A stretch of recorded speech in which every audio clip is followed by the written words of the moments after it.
Andhra Pradesh police గత 5 సంవత్సరాలుగా ఈ రాష్ట్ర ప్రజలు ఎప్పుడెప్పుడా అని ఎదురు చూస్తున్నటువంటి ఒక మోస్ట్ వాంటెడ్ క్రిమినల్ అతన్ని నిన్న అరెస్ట్ చేశారు. ఇతను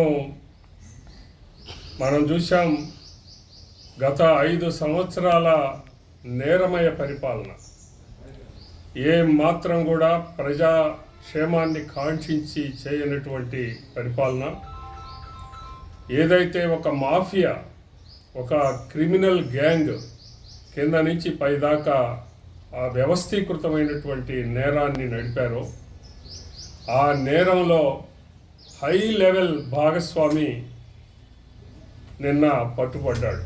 వల్లభనేని వంశీ ఇచ్చారు. ఎన్ని వేల మందిని మా వాళ్ళని మరి దౌర్జన్యంగా కేసుల్లో ఇరికించి జైళ్ల పాలు చేశారు మీరు. చివరికి చంద్రబాబు నాయుడు గారిని ఏమాత్రం కూడా ఆధారం లేనటువంటి కేసులో ఆయన్ని 53 రోజుల పాటు నిర్బంధిస్తే యావత్ ఆంధ్రదేశమే కాదు, యావత్ భారతదేశమే కాదు, యావత్ ప్రపంచమే ఇదేమీ వింత అని ఆశ్చర్యపోయి లక్షలాది మంది రోడ్ల మీదకి వచ్చి నినాదించి ఆ రోజున ఆయనకి బాసటగా నిలబడితే అది నీది అక్రమం.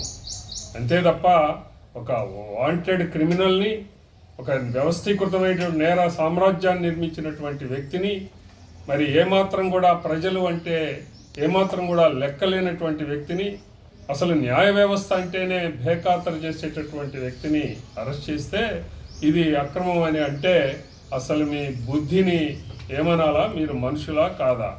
మీరు మానవ మృగాలు, మనిషి ముఖం కప్పుకున్నటువంటి మృగాలుగా మీరు ప్రవర్తించినటువంటిది నిజం కాదా? అందుకే ప్రజలు మిమ్మల్ని చేత్కరించి ఇంట్లో కూర్చోబెట్టినటువంటి విషయం ఇప్పటికి కూడా మీకు గుర్తెరగకపోతే మీకు బుద్ధి మాంద్యమా లేకపోతే మూర్ఖత్వం ఇంకా ఇంకా మరి మీలో పెచ్చరిల్లిపోయిందా అనేది ఆలోచించుకోవాల్సినటువంటి అవసరం ఉంది. ఏదైతే మిమ్మల్ని చేత్కరించి మాకు ఇచ్చినటువంటి పరిపాలనని సజావుగా సక్రమంగా చేయటమే మా ధ్యేయం. ఏరేస్తాం.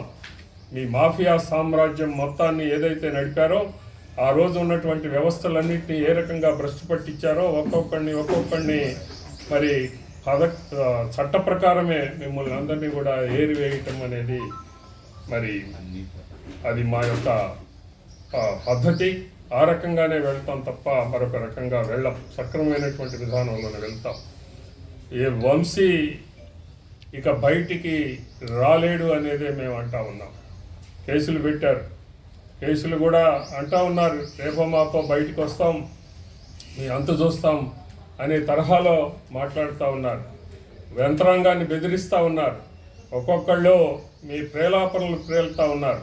మేము చెప్తా ఉన్నాం, ఇప్పటికే భారతీయ నాగరిక శిక్షా స్మృతి కింద క్లాజ్ 140/1 అలాగనే 308, 351/3 అంతేకాకుండా SC ST అట్రాసిటీ కేసు దాదాపుగా 10 సంవత్సరాల పైబడినటువంటి పనిష్మెంట్ మీకు రాబోతా ఉంది. ఇంతేకాదు వంశీ మీద ఇంకా ఎన్నో కేసులు ఉన్నాయి. ఒకటెంబటి ఒకటి నీ జీవితకాలం మొత్తం కూడా జైల్లో కూర్చోబెట్టడమే మరి మా ధ్యేయమని తెలియజేస్తూ హెచ్చరిక, ఇప్పటికైనా మరి తప్పుడు మాటలు మాట్లాడటం మానేయండి. మీ సాక్షిలో రాసేటటువంటి వార్తలు సక్రమంగా రాసుకోండి. పద్ధతి ప్రకారం వెళ్ళేటటువంటి ఈ యొక్క పరిపాలనలో మీరు అనవసరంగా చిక్కొని ఈ రకంగా ఏదైతే తాను తీసినటువంటి గోతిలో తానే వంశీ పడినటువంటి చందాన అది ప్రవర్తించబాకండి అని హెచ్చరిక చేస్తా ఉన్నాం. దొరకకుండా చివరికి సుప్రీంకోర్టు దాకా పోయి యాంటిసిపేటరీ బెయిల్ తెచ్చుకొని కూర్చున్నటువంటి వ్యక్తి తనకు తానుగా మరొక అకృత్యానికి పాల్పడి ఏదైతే తన మీద పెట్టబడినటువంటి కేసు ఫిర్యాదుదారు కంప్లైంట్ ఎవరైతే ఉన్నారో అతన్ని కిడ్నాప్ చేసి బెదిరించి అతన్ని ప్రలోభపెట్టి భయపెట్టి ఆ కేసు విత్డ్రా చేసినటువంటి ఆ సందర్భంలో దీన్ని ప్రతిష్టాత్మకంగా తీసుకున్నటువంటి ఏపీ పోలీస్ ఈ యొక్క కేసుని ఛేదించి చివరికి ఆ క్రిమినల్ని అరెస్ట్ చేయటం అనేది జరిగింది. ఎన్నెన్ని అతని మీద ఒక వ్యవస్థీకృతమైనటువంటి నేర సామ్రాజ్యాన్ని నిర్మాణం చేశాడు గన్నవరంలో. దాదాపు అన్ని మండలాల్లో, గన్నవరం నియోజకవర్గంలో ఉన్నటువంటి మండలాలు, మూల గ్రామాల్లో దాదాపు 100 నుంచి 200 కోట్ల రూపాయల గ్రావెల్ని, మట్టిని, రాళ్లని కొల్లగొట్టి ఆ రకంగా ఒక నేర సామ్రాజ్యాన్ని విస్తృతపరిచాడు.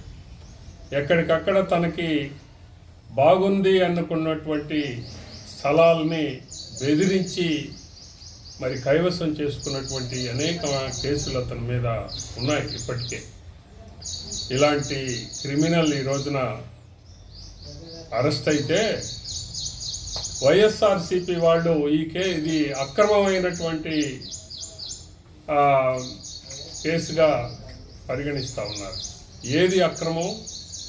అసలు అక్రమము సక్రమం అంటే అర్థం తెలుసా? వైఎస్ఆర్సీపీ నాయకులకి గత 5 సంవత్సరాలుగా ఒక అక్రమ సామ్రాజ్యాన్ని, అప్రజాస్వామికమైనటువంటి వ్యవస్థని నిర్మాణం చేసినటువంటి మీరు అది అక్రమము లేదు సక్రమము అనేటటువంటి అర్థం మీకు తెలుసా అని మేము ప్రశ్న వేస్తూ ఉన్నాం. అక్రమము అని నీ అక్రమాలు ఎన్ని? రాజధానిని ఏమన్నావు నువ్వు? గొప్ప రాజధాని నిర్మాణం చేస్తే అది ఏముంది అక్కడ అని నువ్వు ఎద్దేవా చేసినటువంటి శ్మశానం అన్నటువంటి వ్యక్తివి నీవు. నీ మనస్థితి ఏంటి? నీవేంటి? నువ్వు అసలు మాట్లాడే తీరు ఏమిటి? నీకు అర్థమవుతుందా ప్రజలకి అని మేము అంటా ఉన్నాం. అలాగనే న్యాయ వ్యవస్థ అంటే లెక్కలేదు అని వైఎస్ఆర్సీపీ వాళ్ళు చెప్తా ఉన్నారు. ఎక్కడ అసలు న్యాయ వ్యవస్థని అవహేళన చేస్తూ మరి మీరు కాదా ప్రవర్తించింది? అసలు ఏ కేసుని మీరు సరిగా స్పందించారు? చివరికి న్యాయమూర్తుల్ని అవహేళన చేసి మీ సోషల్ మీడియాలో వాళ్ళని భ్రష్టు పట్టిస్తే చివరికి వాళ్ళ రిజిస్ట్రార్ మీ మీద కేసులు పెడితే దానికి కూడా అతిగతి లేనటువంటి మీ సిఐడి నీ పరిపాలనలో ఏ రకంగా వ్యవహరించింది? నీకు ఆ మాత్రం కూడా సిగ్గు లేకుండా మాట్లాడితే ఏమనుకుంటారు అనేది కూడా మీకు ఎప్పటికీ తెలియకపోతే ఇక మిమ్మల్ని ఎవరు కూడా క్షమించేటటువంటి ప్రసక్తే లేదు. అంబటి రాంబాబు అంటా ఉన్నాడు, చంద్రబాబు గారు ఒత్తిడి చేశారు, లోకేష్ గారు ఒత్తిడి చేశారు అని. అసలు ఒత్తిడి చేస్తే 8 నెలలు ఆగుతామా?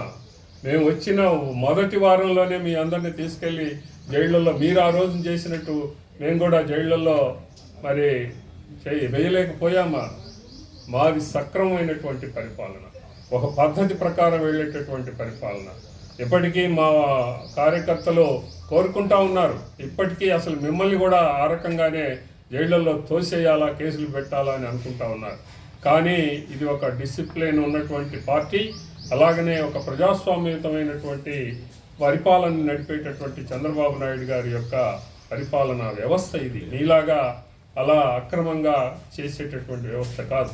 అందుకనే మీ మీద కేసులు వీగిపోకుండా కరెక్ట్గా మీ మీద ఆధారాలు పట్టుకొని ఆ రకంగా మిమ్మల్ని మరి కేసు పెట్టి కోర్టులకు పెట్టి మిమ్మల్ని జైల్లో వేయటం అనేదే మా లక్ష్యం తప్ప మీలాగా దారిని ఏదో కేసు పెట్టేసి ముందు వీళ్ళని జైల్లో నోకండరా అనేటటువంటి తత్వం మాది కాదు. వల్లభనేని వంశీని మరి పోలీసులు అరెస్ట్ చేస్తే ఈరోజు వైసీపీ పార్టీ వాళ్ళు ఇష్టారాజ్యంగా మాట్లాడుతూ ఉన్నారు. నిజంగా ఈ అరెస్ట్ ఒకసారి అబ్జర్వ్ చేస్తే వాళ్ళు ఇప్పుడు ఏదో రెడ్ బుక్ రాజ్యాంగం ఉన్నారు, ఇది పూర్తిగా బిఆర్ అంబేద్కర్ రాజ్యాంగం. వాళ్ళ ప్రభుత్వం ఉన్నప్పుడు రాజారెడ్డి రాజ్యాంగం అనుసరించారు. ఈరోజు మరి తెలుగుదేశం పార్టీ మీద దాడి చేసి తగలబెట్టి కాలు తగలబెట్టి వాళ్ళ మీద దాడి చేస్తే ఈరోజు మరి అరెస్ట్ చేయకుండా అంటే వాళ్ళు చేసిన అరాచకాలే అప్పుడు వాళ్ళ ప్రభుత్వాన్ని అడ్డుపెట్టుకొని అరెస్ట్ చేయకుండా ఆపుకున్నారు. అదేవిధంగా ఎవరైతే కంప్లైంట్ ఉన్నాడో అతన్ని బలవంతంగా తీసుకెళ్ళి బెదిరించి చంపుతాన్ని బెదిరించి ఒక వాంగ్మూలం ఇప్పిస్తే ఆ తర్వాత బయటకు వచ్చాక వాస్తవాలు చెప్పినప్పుడు తప్పకుండా మరి ధర్మాన్ని కాపాడాల్సిన బాధ్యత ప్రభుత్వం మీద ఉంది. మరి ఇష్టారాజ్యంగా ఏ విధంగా దోపిడీ చేశాడు, ఏ విధంగా దాడి చేశాడు, అదేవిధంగా అసెంబ్లీ ఏ విధంగా మాట్లాడాడు, నిజంగా సభ్య సమాజం పూర్తిగా సిగ్గుపడే విధంగా మన విధంగా మాట్లాడుతుంటే, ఆ విధంగా ప్రవర్తిస్తూ ఉంటే, ఆ విధంగా రౌడిజం చేస్తూ ఉంటే వాళ్ళు ఏమాత్రం కూడా అధికార పార్టీ ప్రతిపక్షం మీద దాడి చేసినట్టు. నిజంగా ఈ విధంగా ఎవరైనా సరే దాడి చేసినా, అక్రమాలు అరాచకాలు చేస్తే తప్పకుండా చట్టం వాడు మీ చర్యలు తీసుకుంటుంది. అంతే, ఎక్కడ కూడా కక్ష సాధింపు లేదు.